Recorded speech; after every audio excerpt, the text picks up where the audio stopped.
Bom dia, somos alunos do curso de Engenharia Agronômica do Centro Universitário da Fundação de Ensino Otávio Bastos e hoje vamos falar um pouco da relação do pH com a nutrição de plantas forrageiras. Quando fazemos adubação de pastagem, fornecemos nutrientes para que a planta possa alcançar o máximo de seu potencial de produção, permitindo assim o aumento da taxa de rotação de pastagem. A planta forrageira retira o macro e micronutrientes do solo e do ar para atender às suas necessidades fisiológicas para então crescer vigorosamente e produzir. A forrageira utiliza 15 nutrientes essenciais para sua nutrição, cada um com suas funções específicas no seu metabolismo e com características.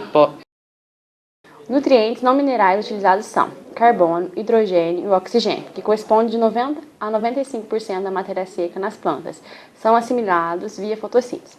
Já os nutrientes minerais utilizados correspondem de 5 a 10% da matéria seca. Estão divididos em dois grupos. Macronutrientes, que é o nitrogênio, fósforo, potássio, o cálcio, o magnésio e o enxofre.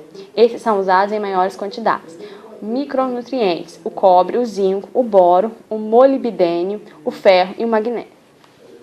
Usados em menor quantidade, todos os nutrientes se relacionam no metabolismo das plantas. A falta de um prejudica a ação do outro, mesmo que se encontrem em menores quantidades, como os micronutrientes, por exemplo.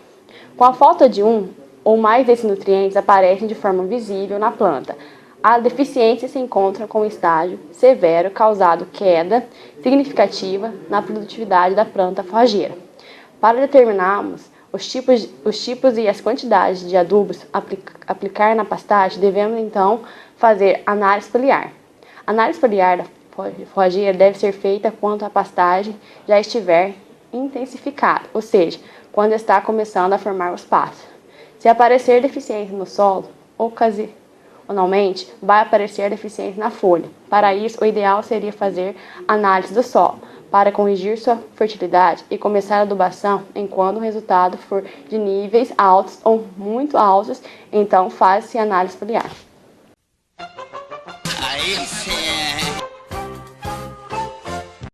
O pH do solo é a chave da fertilidade. Se o pH do solo está ácido, ele pode ser corrigido? Sim. A acidez do solo pode ser corrigida com a incorporação de substâncias alcalinas, como, por exemplo, o carbonato de cálcio ou o carbonato de magnésio.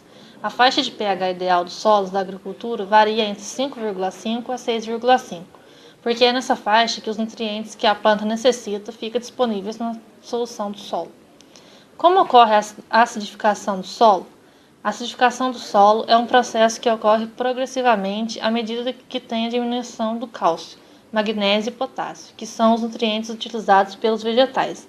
Quando ocorre a diminuição desses nutrientes, acontece o aumento do hidrogênio e alumínio, que são tóxicos, ocorrendo o comprometimento no desenvolvimento da planta. O hidrogênio e o alumínio aparecem no solo de duas maneiras, naturais ou não naturais. As de formas naturais são a decomposição da matéria orgânica, intemperismo junto do processo de degradação das rochas e minerais, absorção de nutrientes, etc. De formas não naturais são poluição, adição de adubação nitrogenada e etc.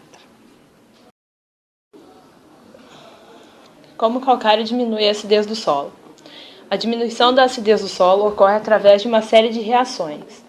O carbonato de cálcio solubiliza parcialmente os íons cálcio e carbonato. A hidrólise do íon carbonato reduz os íons de cálcio e hidroxila. O cálcio e magnésio substituem o alumínio retido pelas cargas superficiais do solo e remetem para a solução do solo. Chegando lá, o alumínio gera acidez através da reação conhecida como hidrólise, ou seja, o íon de alumínio quebra a molécula de água, formando hidróxido de alumínio e liberando 3H+. A acidez, assim, gerada é neutralizada de duas formas. Pela reação com bicarbonato, formando o ácido carbônico que associa em dióxido de carbono, e pela reação da hidroxila, formando a água. Essas duas reações valem para a acidez e naturalmente já se encontram no solo.